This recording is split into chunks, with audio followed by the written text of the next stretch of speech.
ఇక ఓటుకు నోటు ఎపిసోడ్లో MLA Stephenson AP CM Chandrababu ఏం మాట్లాడారో లేదో క్లారిటీ ఇవ్వాలన్నారు డిప్యూటీ సీఎం కడియం శ్రీహరి. ఈ విషయంలో లై డిటెక్టర్ పరీక్షకు బాబు సిద్ధమా అని సవాల్ విసిరారు. తన సమస్యను రెండు రాష్ట్రాల సమస్యగా చూపించే ప్రయత్నం చేస్తున్నారని మండిపడ్డారు. హైదరాబాద్లో తెలంగాణ పోలీసులకు మాత్రమే హక్కులున్నాయని స్పష్టం చేశారు కడియం శ్రీహరి. సంభాషణలో ఉన్నది నా వాయిస్ కాదు, అది నేను కాదు అని నేరుగా ఖండించకుండా నువ్వు తప్పించుకునే ప్రయత్నం చేస్తున్నావు అంటే నువ్వు దోషి అనేది చాలా స్పష్టంగా రుజువు అవుతున్నదని చెప్పి సందర్భం గుర్తు చేస్తున్నా. ఎందుకు ఈ రోజు వరకు కూడా నారా చంద్రబాబు నాయుడు గారు రేవంత్ రెడ్డి సంఘటనను ఖండించడం లేదు? రేవంత్ రెడ్డి డబ్బు ఎరచూపిన విషయంతో నాకు సంబంధం లేదు అని ఎందుకు అనడం లేదు?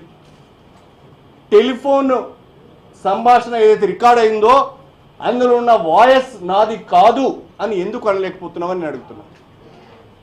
కనీసము ఆ వాయిస్ నాది కాదు, నేను నీతివంతుణ్ణి, నిజాయితీవంతుణ్ణి, 30 సంవత్సరాల రాజకీయాలలో ఉన్నాను, మచ్చలేని రాజకీయ జీవితాన్ని గడుపుతున్నానని చాలా గొప్పలు నీకు నువ్వే చెప్పుకునే వ్యక్తివి. లై డిటెక్టర్ పరీక్షకు నువ్వు సిద్ధమని అడుగుతున్నా. నోటుకు ఓటు కేసులో అడ్డంగా దొరికిపోయిన చంద్రబాబు నాయుడు గారు ప్రజల దృష్టిని మళ్లించడానికి దీన్ని రెండు రాష్ట్రాల మధ్యన వివాదంగా సృష్టించే ప్రయత్నం చేస్తున్నాడు. తెలంగాణ ఆంధ్ర ప్రజల మధ్యన వైషమ్యాలను రెచ్చగొట్టే ప్రయత్నం చేస్తున్నాడు.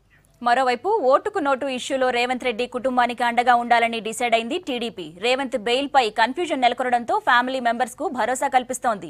ఎల్లుండి రేవంత్ రెడ్డి కూతురు ఎంగేజ్మెంట్ కావడంతో అన్ని తామై కార్యక్రమాన్ని జరిపించాలని నిర్ణయించింది.